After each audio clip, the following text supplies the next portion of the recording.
The United States just recently launched a new set of economic and financial working groups in an effort to try to de-escalate and bring the two countries closer together over shared economic and financial priorities. Now, the goal here is obviously to try to de-escalate some of the increasing tensions that we've been seeing over the last few years. And those tensions were really highlighted at the moment that Nancy Pelosi visited Taiwan. If you didn't realize that, Nancy Pelosi has been officially sanctioned internationally by China. At first blush, these international working groups on financial and economic issues can seem like a positive thing. And for sure, American media is trying to spin them as a positive thing, as a sort of a healing effort or cooperative effort between the US and China. But what the US media does not realize is that what we're seeing here from China is actually a repeatable and predictable pattern of economic warfare, an economic strategy that we've actually seen demonstrated before our very eyes in recent history. And what I want to share with you now is exactly what that economic warfare strategy is and how we're very likely going to see it play out over the next few months and years.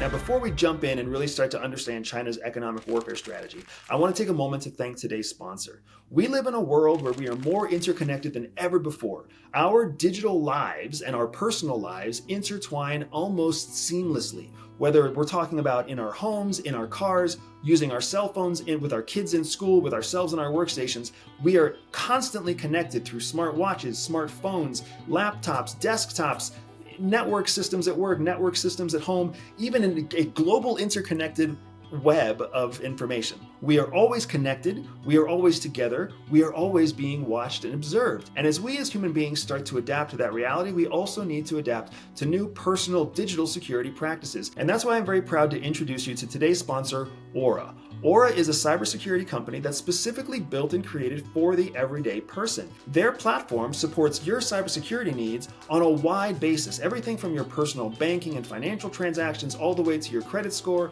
your passwords, your personal history, your identity protection, all the way to ensuring and protecting you against potential identity theft. Aura really is a comprehensive cybersecurity solution brought to an individual level. Some of my favorite features about Aura's platform is that they actually track and protect my information and keep it off of the dark web. They also make sure that my personal data and my phone number, my address, my date of birth, my social security number isn't available to data brokers who are constantly scraping the internet and trying to collect my personal data. Aura is an actual system that will go out there and erase my data from those data brokers. They're constantly tracking my status on the open internet and on the dark web, and they're giving me alerts anytime they see something that's unexpected, unpredictable, or outside of norms. I get alerts anytime that my email addresses or my passwords might be threatened or compromised due to an outside security breach. I get alerts when my credit card or my personal bank accounts show activity that isn't normal, even though sometimes it's just my wife or my kids. The amount of insight that I get into my own digital and cybersecurity status using Aura is absolutely comforting. It helps me sleep more soundly at night, and it will do the same thing for you. If you're watching this video right now, Aura is offering you a complimentary 2-week trial offer where you can test their tool out for yourself. All you have to do is visit aura.com/everydayspy or open the description and click in the link below. Go ahead and sign up for your 2-week trial offer. It costs you nothing, and you'll get every benefit that Aura has to offer for the next 2 weeks. Go ahead and try it on. Take it for a test drive. See for yourself what it's like to have all of your digital assets combined and protected in one simple tool that you can track and use anywhere you are from your mobile phone or from your laptop. All you have to do is visit aura.com/everydayspy or click in the link below. Now let's jump back into understanding China's economic warfare strategy. Now the place we have to start is first by remembering that China is not the same thing as the United States. Their cultural background, their political background, their entire national identity is completely different than anything we understand in the West. One of the guiding texts that actually still to this day informs most of Chinese military and economic strategy is in fact Sun Tzu's Art of War. And let me read you a quick passage directly from that as it relates to economic warfare. Subjugating the enemy's army without fighting is the true pinnacle of excellence. Thus, one who excels at employing the military, subjugates other people's armies without engaging in battle, captures other people's fortified cities without attacking them, and destroys other people's states without prolonged fighting. he must be under heaven with the paramount aim of preservation. Thus, his weapon will not become dull and the gains can be preserved. Now, what does that mean in layman's terms? What Sun Tzu's talking about there is that the real power in warfare is not in military conflict, because direct military conflict will always result in destruction. The destruction of people, the destruction of infrastructure, the destruction of economy. And he doesn't want that. Sun Tzu says that the true art of war is in preservation, meaning that you defeat the other person's army without conflict.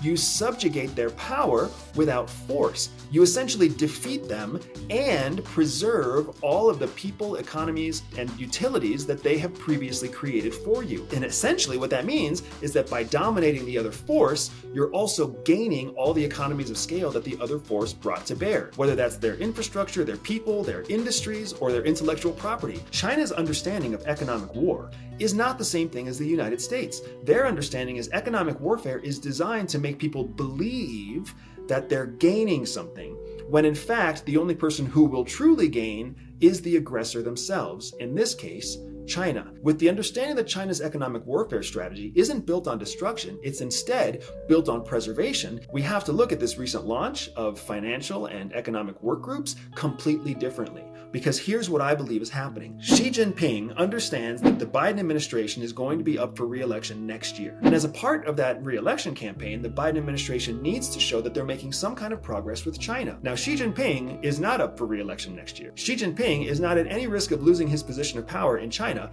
for decades, and even then, he will most likely have to step out of his position rather than be ousted or voted out of his position, because that's simply not the way that Chinese politics work. So Xi Jinping and his administration understands that there's a window of opportunity right now to help the Biden administration come closer to China without China coming closer to the United States. And if you want to know exactly what that looks like, all you have to do is look at the recent number of official visits by American officials into China. Now, in just the last few months, we've seen multiple US officials travel from Washington, D.C. to Beijing, China. We've seen Janet Yellen, we've seen Anthony Blinken, we've seen John Kerry all take trips from the United States to Beijing to meet with their counterparts and even meet with Xi Jinping. But we haven't seen Chinese officials travel to the United States at all during that period of time. So in the eyes of every other country in the world, you're seeing the one global superpower, the United States, constantly traveling into Beijing to have an audience with Xi Jinping. And you're not seeing officials from China travel to the United States in comparison. There's a huge symbolic significance there in the eyes of the world for which country has power and influence and which country is trying to appeal to that power and influence. And the United States is not the country that looks like they're in control of that interaction. So now that we understand exactly how China's economic warfare model works in terms of preservation versus destruction, and we can start to see how they're using that concept to gain international influence, or at least gain the perception of international influence, because the world is watching American officials travel to Beijing, but they're not watching Chinese officials travel to Washington. Let me show you exactly how China has used this model successfully in the recent past. Now, in 2019, right before the COVID crisis took the attention of the world, all eyes were focused on Hong Kong, because China had successfully and aggressively taken over Hong Kong 30 years ahead of schedule. They promised Hong Kong 50 years of sovereign rule, but then after only 20 years actually moved in and aggressively took control of Hong Kong using a piece of legislation. They actually used a legal workaround to implement a Chinese national security law inside of Hong Kong. And after Beijing instituted that law in Hong Kong, that's when you started to see the rise of the Hong Kong protests. In fact, you saw much more than that. You saw Donald Trump start to leverage special executive orders against Hong Kong, specifically trying to cut off potential trade through Hong Kong, understanding that Hong Kong had essentially become a client-controlled state of Beijing using this legal workaround. So in that exact instance, you saw exactly how China uses this law of economic warfare to its advantage. It completely took control of Hong Kong, all the financial institutions of Hong Kong, the industries of Hong Kong, the individuals of Hong Kong, without losing anyone. It was a perfect textbook example of how they used preservation instead of destruction by leveraging economic forces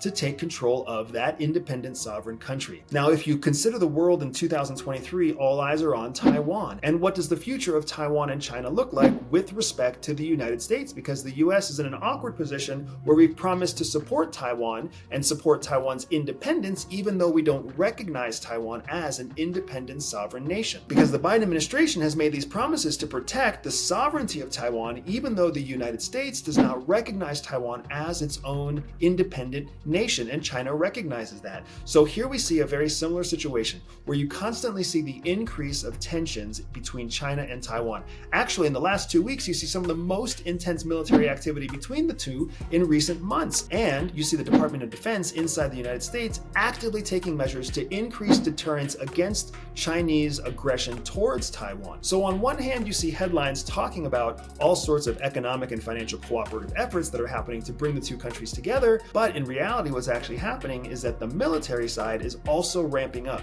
So we see the mainstream media is highlighting one part of this narrative, while in reality, there's a second part that's very much happening in the background, and people are ignoring it because it's happening on .gov websites instead of .com websites. What we're seeing here with this economic dog and pony show is really that China is trying to make themselves appear to the public and to the world like a collaborative and cooperative economic partner, because they understand that the chief priority for the Biden administration right now is to show economic success. Because if Biden intends to be reelected and if the Democratic Party wants to stay in power, they have to show progress. They have to show economic progress, they have to show international relations progress, and a big win with China would be a big win for the Biden administration. But simultaneously to that, China also understands that there's a very real conflict that's brewing between them and Taiwan. And they understand that they have legislative, legal, and proximity advantages with Taiwan that the United States can't compete with. So in the lead up to the 2024 election, China is already taking some very aggressive stances against Taiwan. So not only are they simulating the attack and the defense and even blockading Taiwan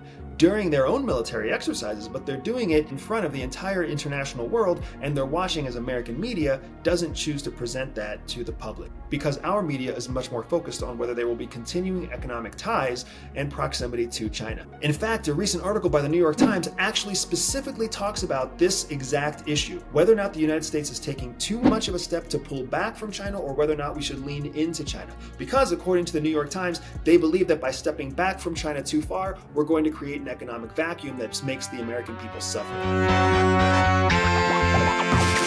Freedom! So fresh, so new.